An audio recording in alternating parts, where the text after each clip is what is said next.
Nothing Carl can do or say can influence the way I work or think about myself. As a result, Barry's work continued to be superior, and when the boss retired, Barry received the promotion. A negative thought or suggestion by another person had no power unless you give it power. Suggestions are a power, but they are not the power that moves as harmony, beauty, love, and peace. When those around you are expressing negativity and are casting negative suggestions toward you, always remember that you have the ability to unite mentally with the infinite intelligence within you, whose principles are love, generosity, and harmony, not negativity. Never finish a negative statement, reverse it immediately, and wonders will happen in your life. If you have indulged in fear, worry, and other destructive forms of thinking, your subconscious mind will have accepted your negative thoughts as requests and will proceed to bring them into your experience. The remedy is to begin devoting your thoughts to kindness, peace, and forgiveness. Your subconscious mind, being creative, will then equally proceed to create the attributes in your life that you have honestly decreed. Every time you think or say negative thoughts, you help prolong the situation that is wrecking your peace of mind and ensuring failure in your endeavor. In effect, you are praying against yourself. Make yourself inner silent thought conform to your desired aim. Failure is nothing. Failure is negative thinking. It has many causes. One of them, perhaps the most crucial, is the conviction that failure is inevitable. Every part of your being then expresses these thoughts. Your outer life will demonstrate what you are consciously impressing in your subconscious mind. Never affirm inwardly, therefore, anything you do not want to experience outwardly. Ambition is essential. Many people would do fairly well in life if they only had somebody to keep stirring them up all the time, recharging them, enthusing them, enthusing them, constantly inspiring them, but they have no inclination to do this for themselves and hence remain in mediocrity. They depend on others for their motor power. When you give them a good talking to, raise their hopes, and fire their ambition by telling them what is possible for them, you recharge them as one would an automobile battery. They run splendidly for a few days, and you think they are going to turn over a new leaf and keep their enthusiasm up. But all at once they collapse. Their power is gone and they have to be recharged.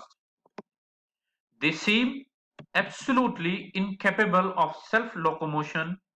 They lack initiative, self-direction. They have to be pushed about like the pieces on a checkerboard. When conscious of standing alone, with no one to lean on or to supply motor power, they are dazed. They do not seem to know what to do. There are plenty of men and women who seem very ambitious to get on, but they lack self-propelling power. They wait for something to happen, for somebody to push them into a position, an influential friend to advance them. These people slide along the line of least resistance. They would very much like success, but are afraid of the price. The successful life is too strenuous for them. There are too many difficulties in it. It requires too much sticking to it and hanging on in face of seemingly insurmountable obstacles. These people go about with an indefinite idea that there is something in the world for them somewhere, and that by some chance it will come to them if they only wait long enough. In the meantime, they are content to be propped up and supported by others. This lack of self-reliance, this dependence on outside power is fatal to all advancement and achievement. Sam L. was frustrated. He told his career counselor that he'd never expected to have to look for a job. I always thought my father or my uncle would hire me in their businesses. Even after their business failed, I assumed that with all of the contacts my family had, I'd be hired by one of them. Sam had never considered doing something for himself. All of his life, things were done for him. But despite his good education, for the first time, he had nobody to depend on but himself. Sam had to face up to the real world.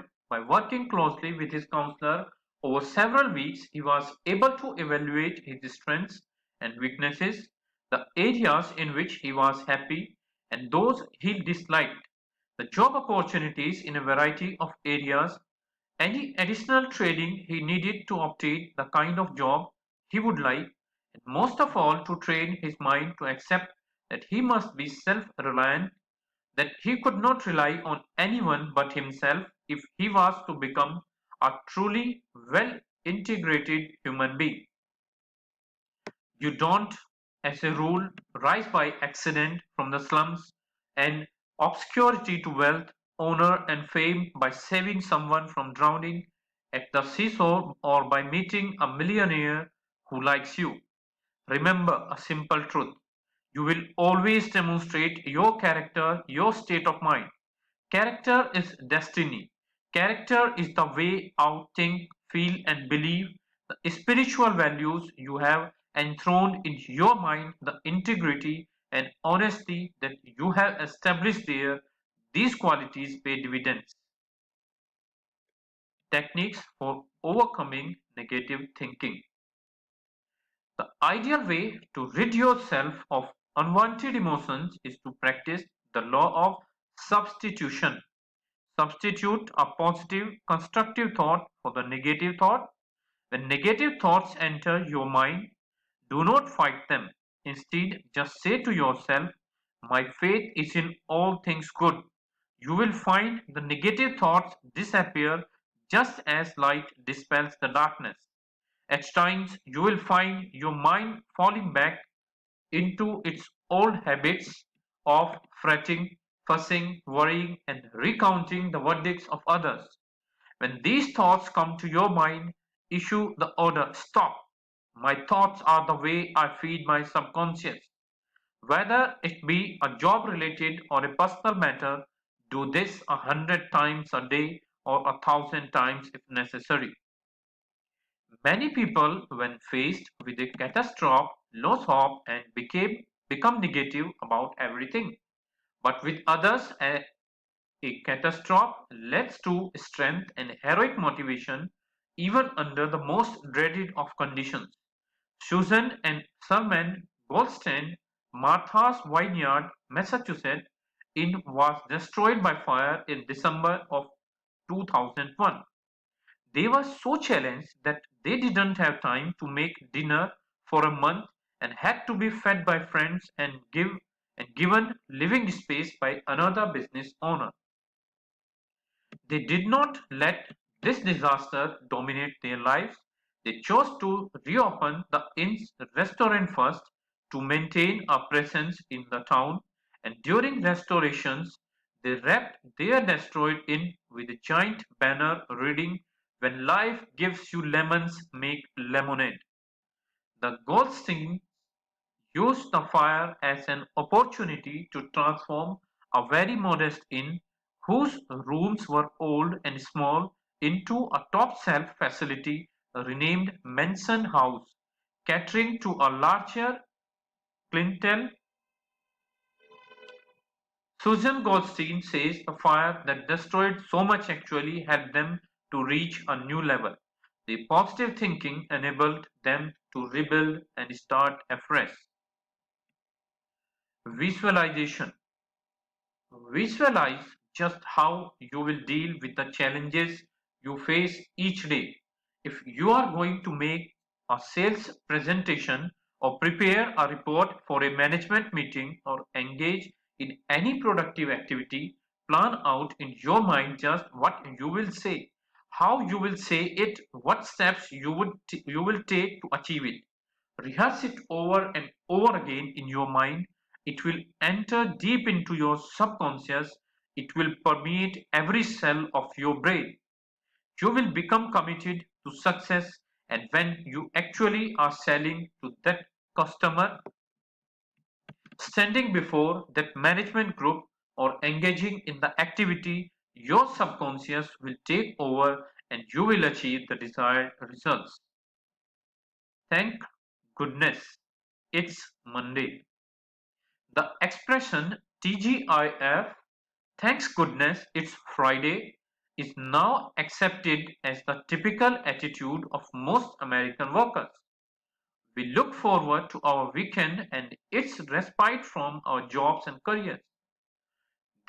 Is nothing wrong with this, as we all should rejoice in our days of rest. However, ambitious and successful people look forward just as much to resuming their work on Monday. Many people talk about Blue Monday. These peoples are already resigning themselves to their fate and beginning to shut down their lives. Monday then comes with a certain sense of resignation. On Sunday, they were consciously decreeing their future and their subconscious responded accordingly.